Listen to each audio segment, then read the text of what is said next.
L'infini se contemple indéfiniment. Ça se passe là-haut, par Eric Simon. On savait que LIGO avait trouvé au moins 6 nouveaux candidats depuis novembre dernier lors de sa nouvelle campagne d'acquisition d'ondes gravitationnelles. Voici donc la publication de la description de ce nouveau merger confirmé. Cette détection date du 4 janvier 2017 et porte donc le nom de GW 170104.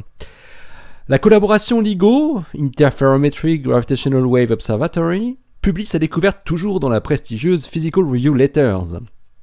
Cette fusion de trous noirs est la plus lointaine des 3 détectées à ce jour. 2,87 milliards d'années-lumière.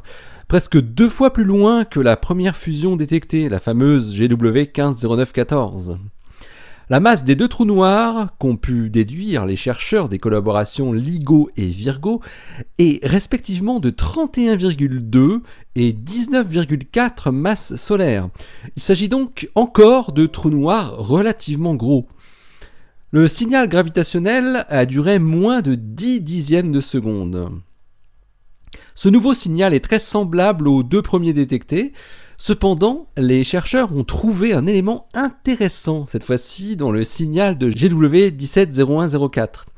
La rotation d'au moins un des 2 trous noirs pourrait avoir été anti-alignée par rapport au moment orbital angulaire du système, la direction dans laquelle les trous noirs tournaient l'un autour de l'autre.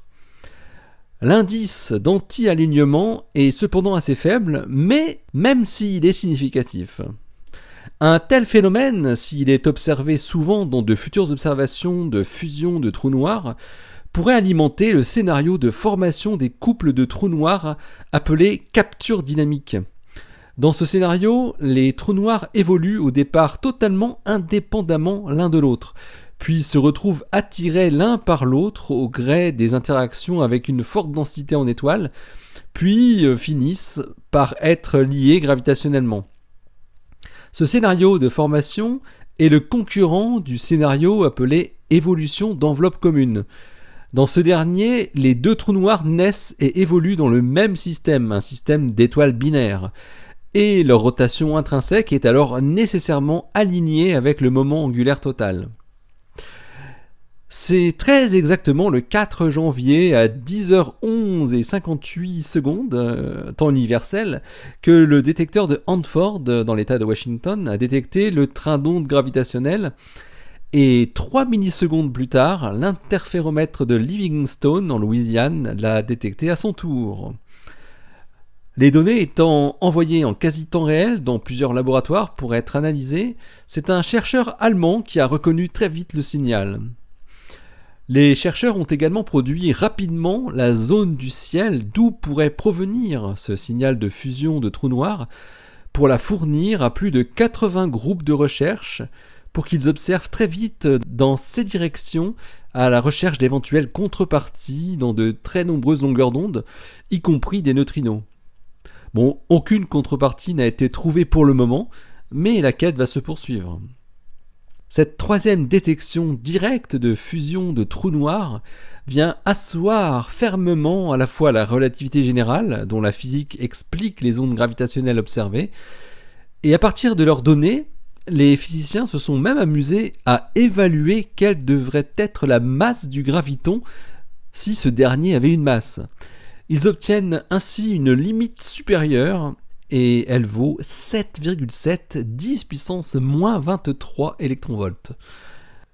Cette nouvelle détection conforte également l'intérêt de ce magnifique détecteur qui va être renforcé très bientôt, dans quelques mois, avec son couplage avec l'interféromètre européen Virgo. Ensemble, LIGO et Virgo permettront de définir beaucoup plus précisément la direction d'origine des ondes gravitationnelles détectées. L'article des collaborations LIGO et Virgo est paru dans Physical Review Letters numéro 118, datant du 1er juin 2017. Et il a pour titre GW 170104 Observation of a 50 solar mass binary black hole coalescence at redshift 0.2. Voilà, c'est dit. Un redshift de 0,2, ça fait une distance de 880 mégaparsec. Pour information. Oui, soit donc 2,87 milliards d'années-lumière.